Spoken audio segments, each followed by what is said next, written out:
പിതാവിന്റെയും പുത്രന്റെയും പരിശുദ്ധാത്മാവിന്റെയും നാമത്തിൽ ആമേൻ. അമ്മേ പരിശുദ്ധ അമ്മേ, അമ്മേ പരിശുദ്ധമേ, ദൈവമാതാവേ, കൃപാസനത്തിലൂടെ ഞങ്ങൾക്കും ഞങ്ങളുടെ ദേശത്തിനും അമ്മ മധ്യസ്ഥം തേടി തന്ന എല്ലാ അനുഗ്രഹങ്ങൾക്കും കൃപകൾക്കും ഞങ്ങളിപ്പോൾ ഹൃദയം നിറഞ്ഞ നന്ദി പറയുന്നു. അമ്മേ പരിശുദ്ധമേ, ദൈവമാതാവേ, 2004 ഡിസംബർ 7 ഉച്ചകഴിഞ്ഞ് 2:30 കൃപാസനത്തിൽ സംഭവിച്ച അമ്മയുടെ പ്രത്യക്ഷപ്പെടലിനെ കുറിച്ച് തിരുസഭയ്ക്ക് സമർപ്പിച്ചിരിക്കുന്ന പഠനരേഖകളുടെ മേൽ സഭാത്മകമായ പഠനം ആരംഭിക്കുവാൻ ഞങ്ങൾ പ്രാർത്ഥിക്കുന്നു. അമ്മേ പരിശുദ്ധമേ, ഭൂസ്വർലോകങ്ങളുടെ രാജ്ഞിയായ അങ്ങേയ്ക്ക് ഭൗമസംരക്ഷണത്തിനായി പ്രപഞ്ചപ്രകൃതിയെ തന്നെ തിരുസഭ പ്രതിഷ്ഠിക്കുവാൻ ഈ പ്രത്യക്ഷീകരണം വഴി ഇടയാക്കണമേ. പരിശുദ്ധമേ, ജപമാല മാതാവേ, സകല കൃപാസനം പ്രാർത്ഥനയോടും ചേർത്ത് ഞങ്ങളിപ്പോൾ പ്രാർത്ഥിക്കുന്ന ഈ കുടുംബത്തിന്റെ പ്രത്യേക നിയോഗം പറ മക്കളെ.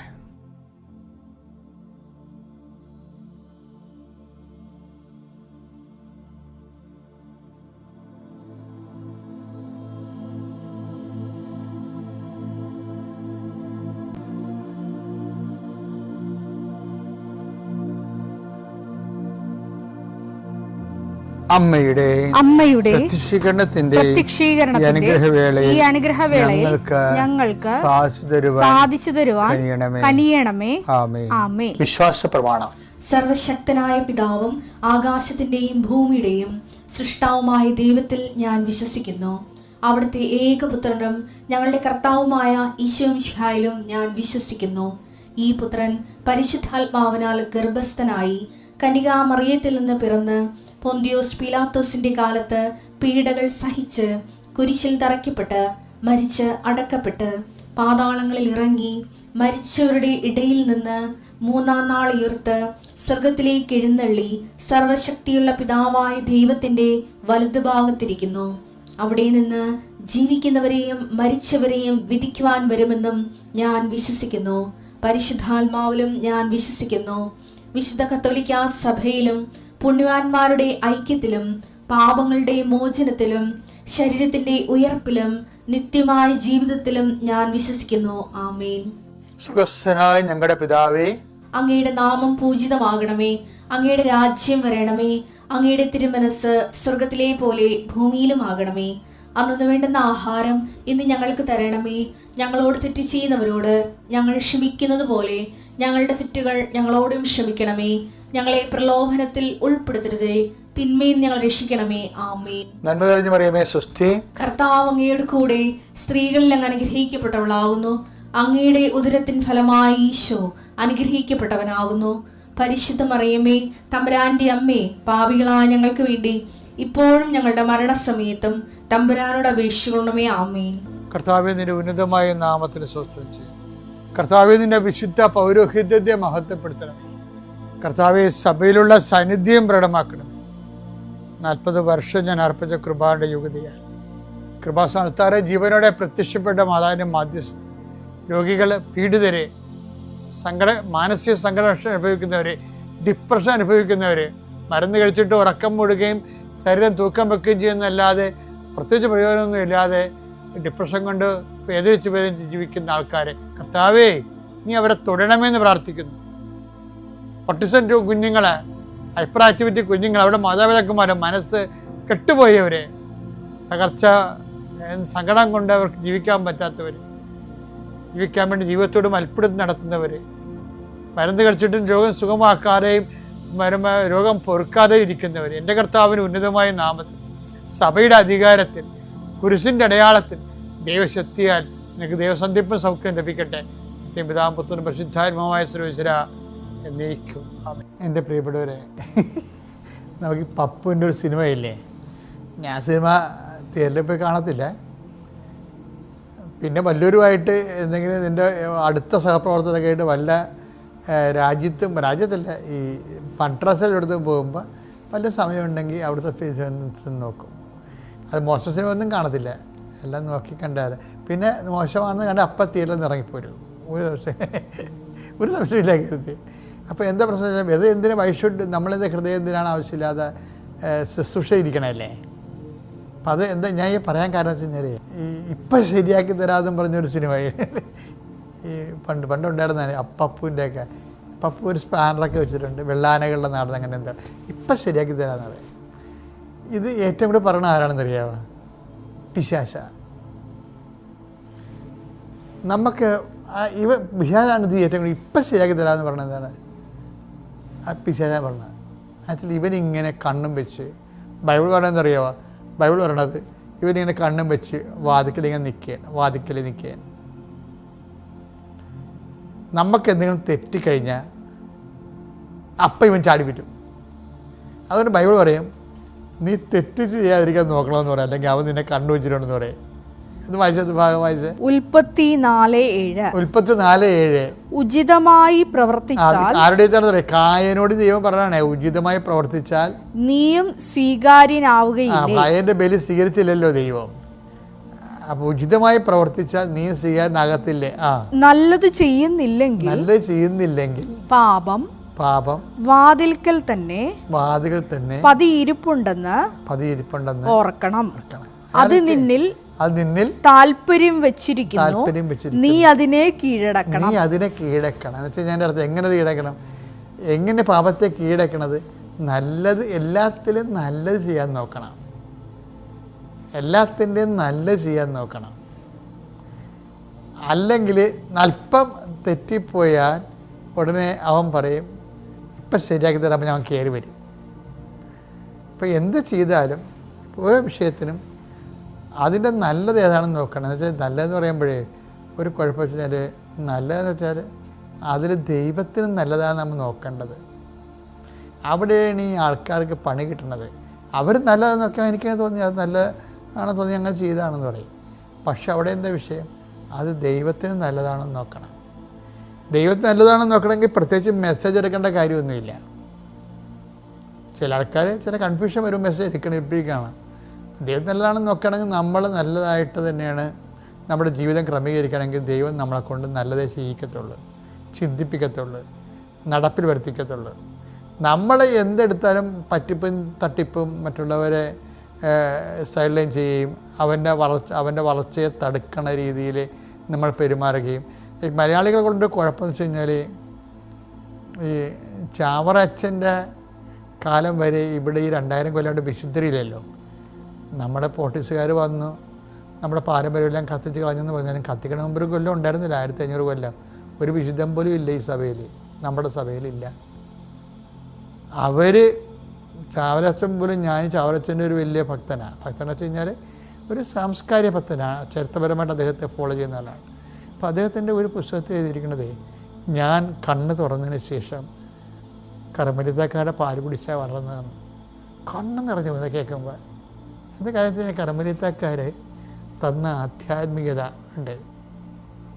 അത് ഏത് ആധ്യാത്മികതയാണ്? ഉദയംപ സൂര്യദിവസത്തിലൂടെ ആ സഭാ നവീകരണ പ്രക്രിയയിലൂടെ അത് ഏറ്റെടുത്ത് കർക്കശമായി ഒത്തിരി തെറിയും ഒത്തിരി സങ്കടവും ഒത്തിരി ഞെരുക്കങ്ങളൊക്കെ അനുഭവിച്ച് തന്നെയാണ് അവരിതെല്ലാം സഭയെ നവീകരിച്ചെടുത്തത്. എടുത്തതിന് ശേഷം നമുക്ക് വിശുദ്ധരുണ്ടായി, വിശുദ്ധ ജീവിതം എന്താണെന്നൊക്കെ മനസ്സിലായി. അതുപോലെ തന്നെ എങ്ങനെയാണ് കൗദാശ ജീവിതം എന്നൊക്കെ മനസ്സിലായി. നമ്മൾ ആഴമായ സാക്ഷികളായി മാറി. നമ്മുടെ കൂട്ടത്തിൽ നിന്ന് എന്തുമാത്രം സുവിശേഷ പ്രവർത്തകരുണ്ടായി. ഈ പോർട്ടുഗീസുകാർ വരുന്ന മുമ്പ് ഒരു സുവിശേഷ പ്രവർത്തനം കാണിച്ചു തരാവാ? ആരുമില്ല. ഇനിയിപ്പോൾ എന്തെല്ലാം വിശുദ്ധന്മാരുണ്ടായി. ഇപ്പോൾ കുഞ്ഞാനച്ചനെ പോലെയുള്ള എന്തുമാത്രം വിശുദ്ധന്മാരിന് വരാൻ പോകുന്നു. അവരാരെല്ലാം എന്താണ്? അതെല്ലാം വരാപ്പുഴ വികാരിയാത്തിൽ നിന്ന് പ്രസരിച്ച ആധ്യാത്മിക ചൈതന്യത്തിൽ നിന്ന് നേടിയെടുത്തിട്ടുള്ള കൃപകളാണ് ശരിക്കും പറഞ്ഞാൽ. അപ്പം അതെന്താ നമ്മളെ ചരിത്രത്തെ ഇപ്പം എല്ലാവരും പൊടിച്ചുകാരെ തെറിവിളിക്കുകയും കർമ്മലിത്തക്കാരെ എപ്പോഴും പുച്ഛത്തോട് നോക്കുകയും ചെയ്യുന്ന ഒത്തിരി പുസ്തകം ഞാൻ വായിച്ചിട്ടുണ്ട്. പക്ഷേ ഞാനത് വേറൊരു വശം കൂടി ചിന്തിച്ച് നോക്കുമ്പോൾ കേരളത്തിൻ്റെ ആധ്യാത്മികത എന്താ ശരിക്കും പറഞ്ഞാൽ ഇപ്പം നമ്മൾ നോക്കുമ്പോൾ കർമ്മലിത്തക്കാരുടെ ആധ്യാത്മികതയാണ്.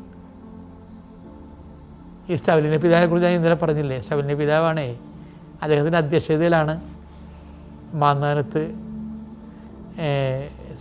CMA ആശ്രമം ആദ്യമായിട്ട് സ്ഥാപിക്കുന്നത്. അന്ന് പാലക്കൽ അച്ഛനുണ്ടായിരുന്നു. പാലക്കൽ അച്ഛനും ചാവറ അച്ഛനായിരുന്നു. അതായത് ക്ലിയറിയായിട്ട് പട്ടം കിട്ടിയുണ്ടായിരുന്നുണ്ട്. അപ്പോൾ ഇവരെല്ലാവരും കൂടി നിൽക്കുമ്പോൾ സ്റ്റബിലിൻ്റെ പിതാവിന് അന്ന് കാര്യം മുഴുവൻ ചൊറിയായിരുന്നു. ഇവർ ആലപ്പുഴ വന്ന് താമസിച്ച് ഭയങ്കര രോഗങ്ങൾ പിടിച്ചിട്ട് പാവം അവിടെ പോയി ആയുർവേദ ചികിത്സയായിരുന്നു. അപ്പോൾ എഴുന്നേക്കാൻ പോലും പറ്റുന്നില്ലെങ്കിൽ പോലും ഈ ചൊറി പിടിച്ച കാലം തളർന്ന കാലമായിട്ട് ഈ സായിപ്പല്ലേ മുഴുവനും ചുവന്ന് നേറി വന്ന് കുടമാളൂർന്ന് അവിടെ വന്ന് നിൽക്കുകയാണ്. എന്ന് പറഞ്ഞ് നിങ്ങളിട് ഞാൻ നിൽക്കാമെന്ന് പറഞ്ഞു. അദ്ദേഹത്തിൻ്റെ സാന്നിധ്യത്തിലാണ് ആദ്യത്തെ ആശ്രമ കല്ലിടുന്നത്. അദ്ദേഹം ഒരു 200 സ്കൂടി കൊടുക്കും. 6 വെള്ളി നാണയം സ്കൂടി എന്ന് പറയണത് അത് ആദ്യത്തെ സംഭാവനയാണത്. നമ്മുടെ സഭയുടെ ചരിത്രങ്ങൾ വളരെ പോസിറ്റീവായിട്ട് പഠിക്കാൻ നോക്കണം. അല്ല സഭയുടെ പഠിക്കണത് ഈ സഭയെ വെറും ഒരു ജാതി സമാജമായിട്ട് കാണുന്നവരാണ് പലപ്പോഴും മറ്റുള്ളവരെ ഈ സഭയിൽ നടന്നിട്ടുള്ള എല്ലാ നവീകരണ പ്രവർത്തനങ്ങളെയും സംശയം ദുഷ്ടോടെ നോക്കുന്നത്. സഭ ജാതി സമാജമല്ല, സഭ തിരുസഭയാണ്.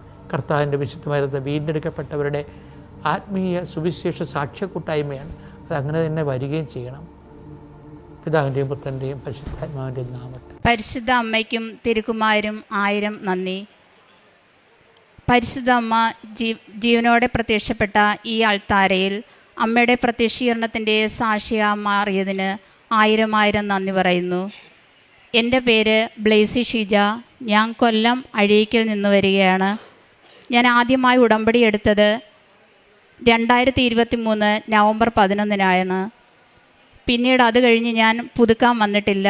പക്ഷേ എങ്കിൽ തന്നെയും ഞാൻ അമ്മയോട് പ്രാർത്ഥിച്ച് എനിക്ക് ഒത്തിരി അനുഗ്രഹങ്ങൾ അമ്മ തരികയുണ്ടായി. ആദ്യമായിട്ട് എനിക്ക് പറയാനുള്ളത്, എൻ്റെ ഈ ഇടത് വിരലിൻ്റെ തള്ളവിരൽ ഫംഗൽ ഇൻഫെക്ഷൻ കാരണം ബുദ്ധിമുട്ട് അനുഭവിക്കുകയായിരുന്നു.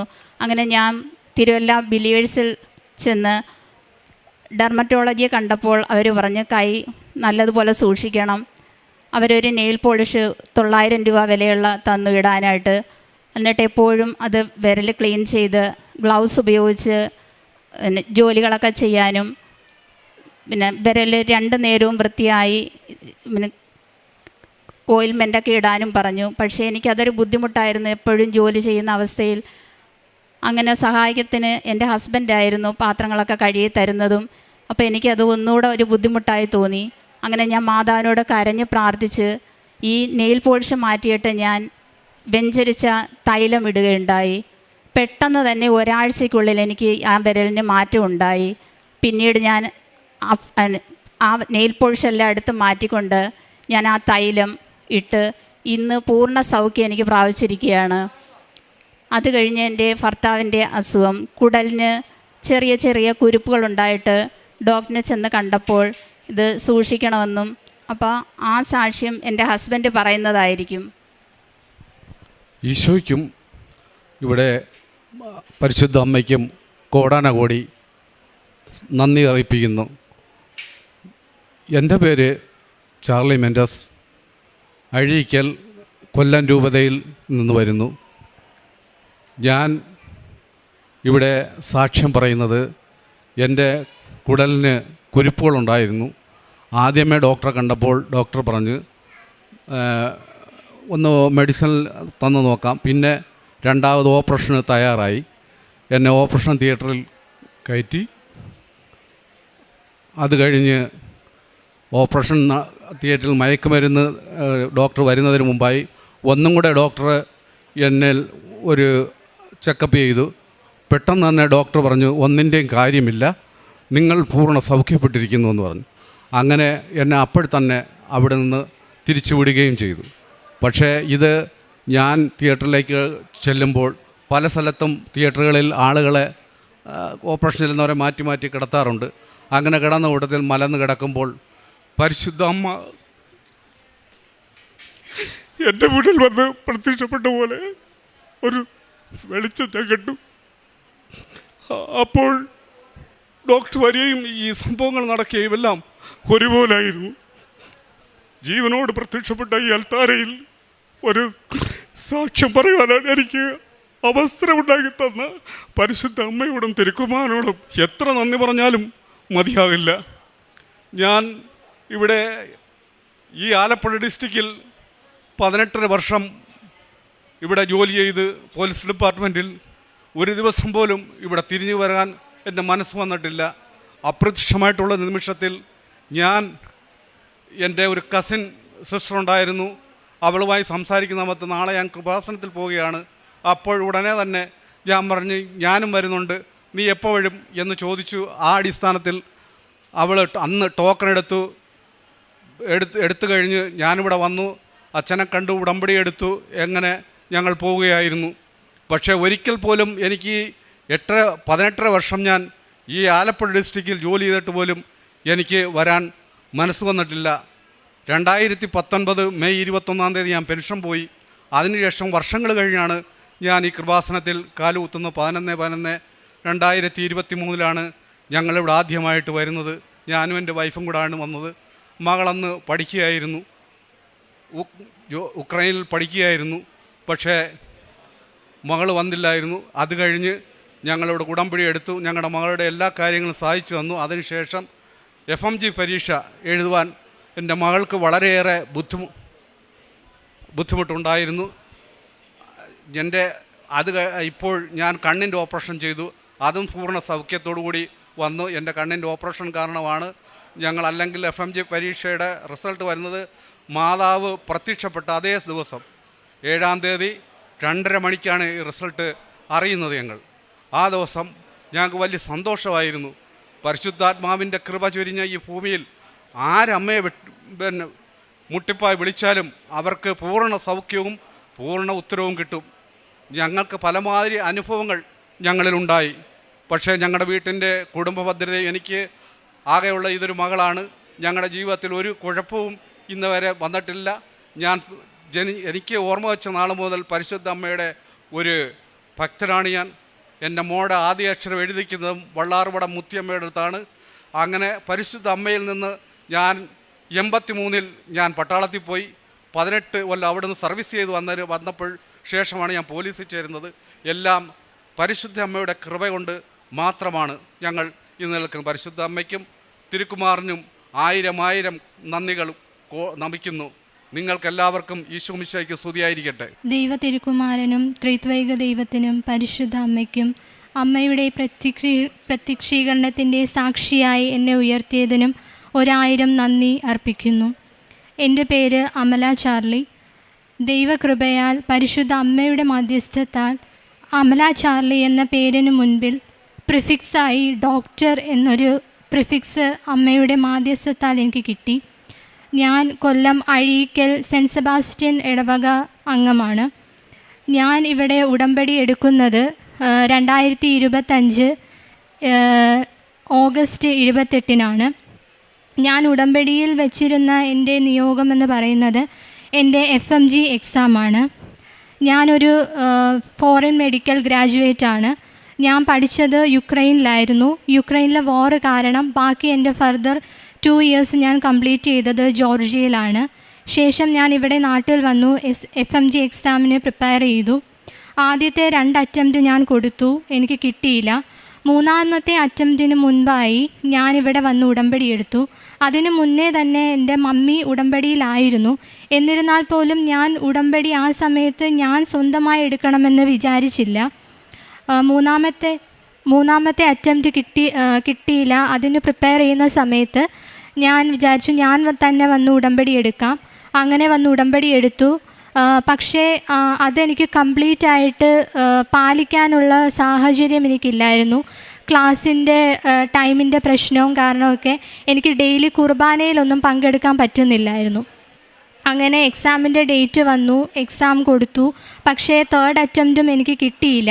1 മാർക്കിന് പോയി. 150 വേണമായിരുന്നു, 149 മാത്രമേ എനിക്ക് കിട്ടിയുള്ളൂ. ഞാൻ 1 മാർക്കിന് ഫെയിലായിപ്പോയി.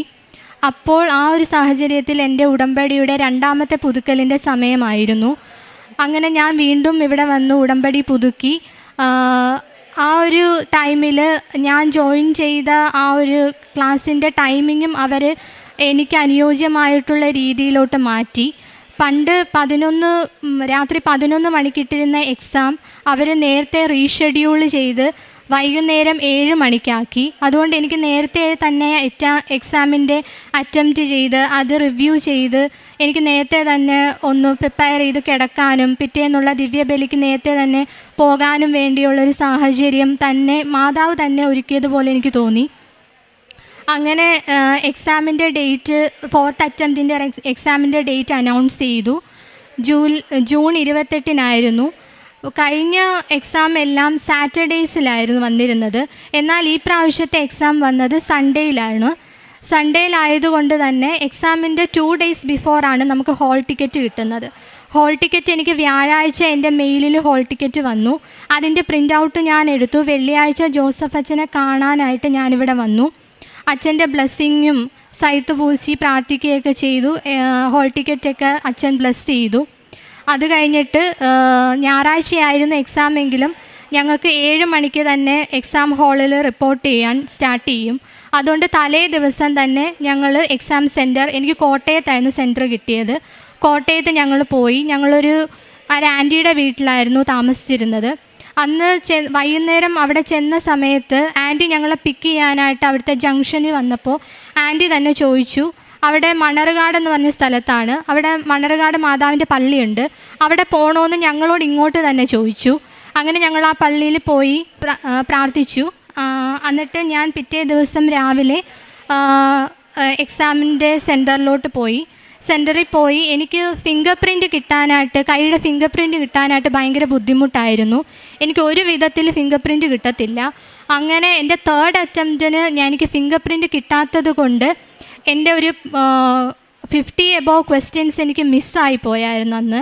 അപ്പം ഞാൻ ഇപ്പോൾ മാതാവിൻ്റെ ഇവിടെ വന്ന് പ്രാർത്ഥിച്ച സമയത്ത് ഞാൻ പ്രാർത്ഥിച്ചായിരുന്നു, മാതാവ് എക്സാമിൻ്റെ ടൈമിൽ ക്വസ്റ്റ്യൻസ് ബുദ്ധിമുട്ടാണെങ്കിൽ പോലും അതിൻ്റെ ഇടയ്ക്ക് ഉള്ള ഈ ഫിംഗർ പ്രിൻറ്റ് കിട്ടാതെ അങ്ങനെയുള്ള ബുദ്ധിമുട്ടുകളൊന്നും ഉണ്ടാവില്ലേ. അതിന് മുന്നത്തെ അറ്റംപ്റ്റിൽ എൻ്റെ കമ്പ്യൂട്ടർ സിസ്റ്റം ഫുൾ ഓഫായി പോയായിരുന്നു. അങ്ങനെ ഒരു ടൈം ലാഗ് എനിക്ക് ഒരു 10 മിനിറ്റോളം എനിക്കിങ്ങനെ ടൈം ലാഗ് വന്നിട്ടുണ്ടായിരുന്നു. അപ്പോൾ ആ പോയ ടൈം നമുക്ക് പിന്നെ തിരിച്ചവർ തരത്തില്ല. എല്ലാ ക്വസ്റ്റ്യനും 1 minute, 300 ക്വസ്റ്റ്യനാണ്. ഓരോ ക്വസ്റ്റ്യനും 1 minute മാത്രമേ ഉള്ളൂ. ആ ക്വസ്റ്റ്യൻസ് പോയി കഴിഞ്ഞാൽ നമുക്കത് ഫർദറായിട്ട് ചെന്ന് അറ്റംപ്റ്റ് ചെയ്യാൻ പറ്റത്തില്ല. അത്ര ടൈറ്റായിട്ടുള്ള ഇതാണ്. അപ്പം ഞാൻ പ്രാർത്ഥിച്ചത് ആ എക്സാമിൻ്റെ ടൈമിൽ, മാതാവ് സമയത്തിൻ്റെ അധികാരിയാണല്ലോ, ആ ടൈമിൽ ഇതിൻ്റെ ഫർദറായിട്ട് വേറെ പ്രശ്നങ്ങളൊന്നും ഇല്ലാതെ എനിക്ക് സമാധാനത്തോടെ എക്സാം ഫുൾ അറ്റൻഡ് ചെയ്യാൻ പറ്റണമെന്ന് മാത്രമേ ഞാൻ പ്രാർത്ഥിച്ചുള്ളൂ. അങ്ങനെ ഞാൻ എക്സാം ഹാളിന് വെരിഫിക്കേഷന് ചെന്നു. കുഴപ്പമൊന്നുമില്ല. അത് ആദ്യത്തെ finger print biometric verification complete ആയി. ഞാൻ എക്സാമിൻ്റെ സിസ്റ്റത്തിന് മുന്നിൽ വന്നിരുന്നു. എക്സാമിൻ്റെ ഇടയ്ക്കും പിന്നെ അവർ ഫിംഗർ പ്രിൻറ്റ് വെരിഫിക്കേഷന് വരും. അപ്പം 2 മൊഡ്യൂളായിട്ടാണ് ഞങ്ങൾക്ക് ഈ എക്സാം നടത്തുന്നത്. രാവിലെ 9 സ്റ്റാർട്ട് ചെയ്ത് വൈകിട്ട് 4:30 വരെയാണ് ഞങ്ങൾക്ക് എക്സാം ഉള്ളത്. ആദ്യത്തെ മൊഡ്യൂളിലും എക്സാമിൻ്റെ ഇടയ്ക്കും ഫിംഗർ പ്രിൻറ്റിന് വന്നപ്പോൾ ഒന്നും കുഴപ്പമില്ലാതെ ഫിംഗർ പ്രിൻ്റൊക്കെ കിട്ടി. അത് കഴിഞ്ഞ് ലഞ്ച് ബ്രേക്കാണ്. ലഞ്ച് ബ്രേക്ക് കഴിഞ്ഞ് 2nd മൊഡ്യൂളിന് കയറിയപ്പോഴും ആദ്യത്തെ ബയോമെട്രിക് വെരിഫിക്കേഷനൊക്കെ കറക്റ്റായിട്ട് കിട്ടി, കുഴപ്പമൊന്നുമില്ലായിരുന്നു.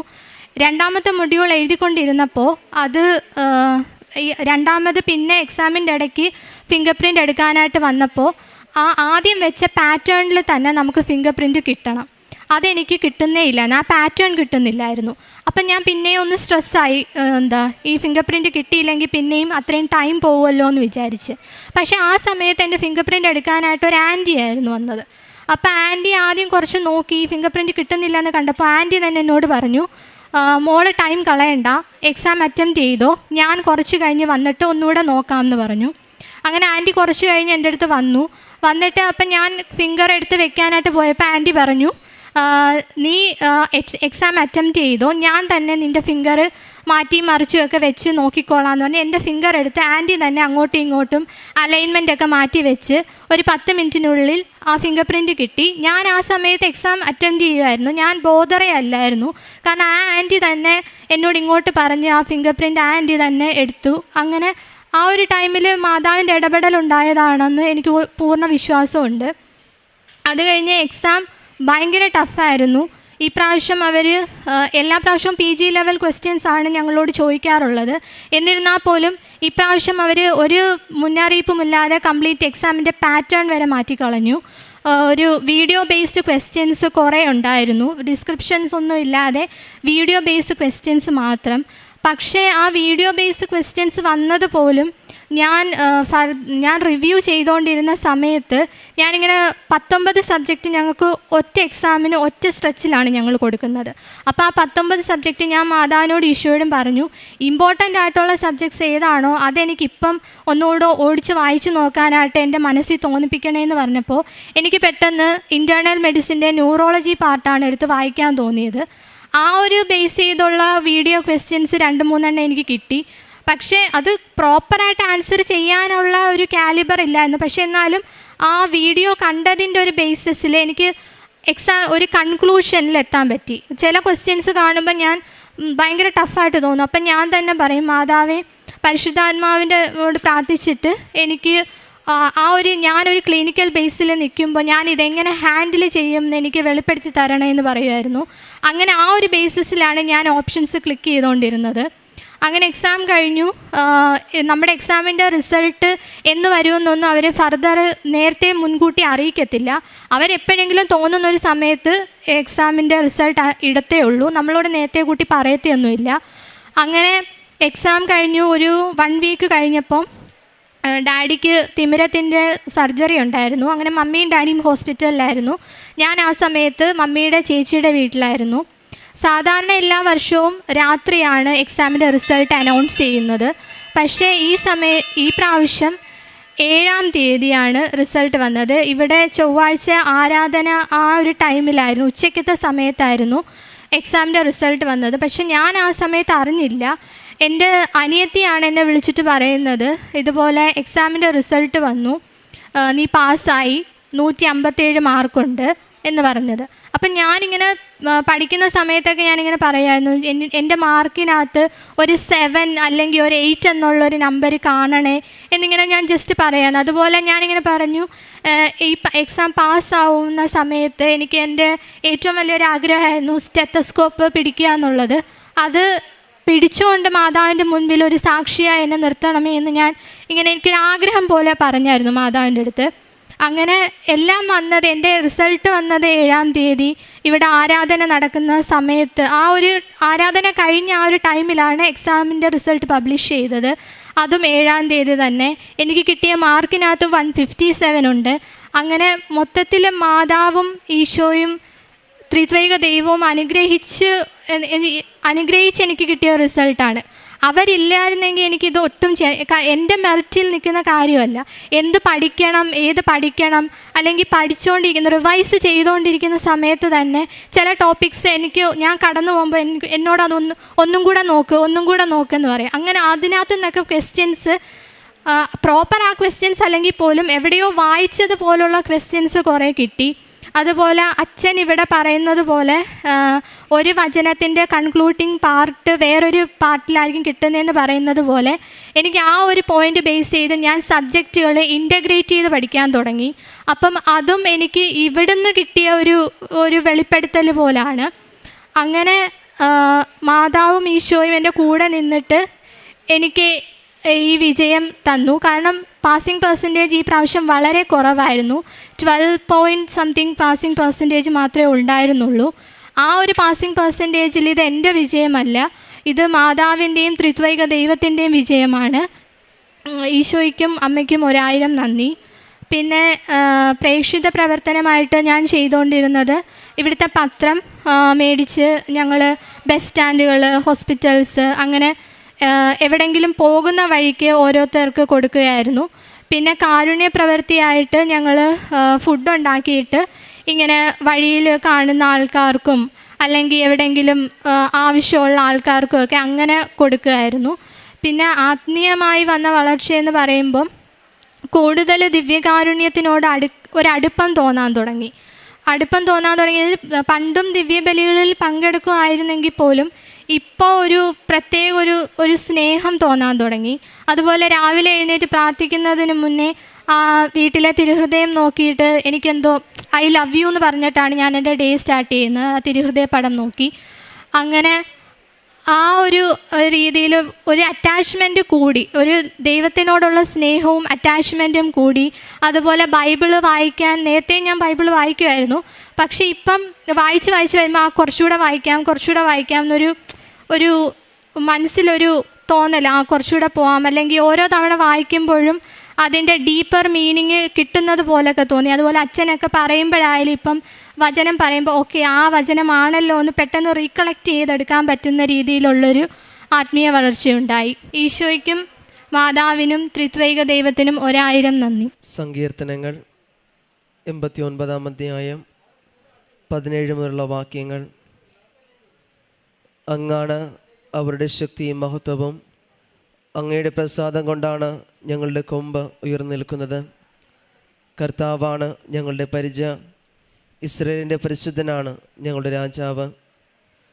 പരിശുദ്ധ അമ്മയുടെ പ്രത്യക്ഷീകരണ സാക്ഷിയായിട്ട് ബ്ലെസി ചാർലി, അമല ചാർലി തങ്ങളുടെ അനുഭവ സാക്ഷ്യം നമുക്ക് മുമ്പിൽ വ്യക്തമാക്കുകയായിരുന്നു.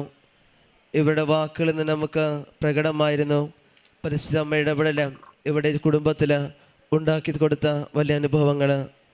ഈ അമ്മയുടെ രോഗസൗഖ്യമാണെങ്കിലും ഈ അപ്പച്ചൻ്റെ രോഗസൗഖ്യവും കയ്യിലുണ്ടായിരുന്ന ഫംഗൽ ഇൻഫെക്ഷൻ ആണെങ്കിലും അതേ തുടർന്ന് അപ്പച്ചന് കുടൽ സംബന്ധമായ അസുഖമാണെങ്കിലും അത് പരിപൂർണമായ പരിശുദ്ധ അമ്മ ഇടപെടലിലൂടെയാണ് അത് പൂർണ്ണമായിട്ടും സൗഖ്യം ലഭിക്കുക. കാരണം പരിശുദ്ധ അമ്മ പ്രത്യക്ഷപ്പെട്ടിട്ട് സൂചനയായിട്ട് കാണിക്കുകയും അതോടൊപ്പം തന്നെ ഉടമ്പടി നേർച്ച വസ്തുക്കളൊക്കെ ഉപയോഗിച്ച് പ്രാർത്ഥിച്ചൊക്കെ തന്നെ പരിശുദ്ധ അമ്മയുടെ ഒരു വലിയ അടയാളമായിട്ട് നമുക്ക് കാണുവാനായിട്ട് സാധിക്കുകയും ചെയ്യുന്നുണ്ട്. കാരണം പരിശുദ്ധ അമ്മയോട് ചേർന്നുകൊണ്ട് ജീവിക്കാനുള്ള വലിയ കാരണം നീണ്ട 18 വർഷങ്ങൾ ആലപ്പുഴയിൽ സേവനം ചെയ്തിട്ടും ഇങ്ങോട്ടേക്ക് വരാനായിട്ടൊരു കാരണം ഇടയാക്കിയതും അത് പൂർണ്ണമായിട്ട് പരിശുദ്ധ അമ്മയിലേക്ക് അടുപ്പിക്കുവാനുള്ള ഒരു കടമ്പ കൂടിയായിരുന്നു. അതുതന്നെയാണ് പൂർണ്ണമായൊരു സൗഖ്യം നൽകി കുടുംബത്തെ അനുഗ്രഹിക്കുക ചെയ്തത്. അതോടൊപ്പം തന്നെ ഇവരുടെ മകളായ അമല ചാർലിയുടെ FMG എക്സാം പാസ്സാകുന്നത് അത് പൂർണ്ണമായിട്ടും വളരെയേറെ ബുദ്ധിമുട്ടുള്ളൊരു എക്സാം കൂടിയാണ്. കാരണം ഈ വർഷം നിരവധി മനുഷ്യ എഴുതിയിട്ട് 12% ആൾക്കാരാണ് പാസ്സായത്.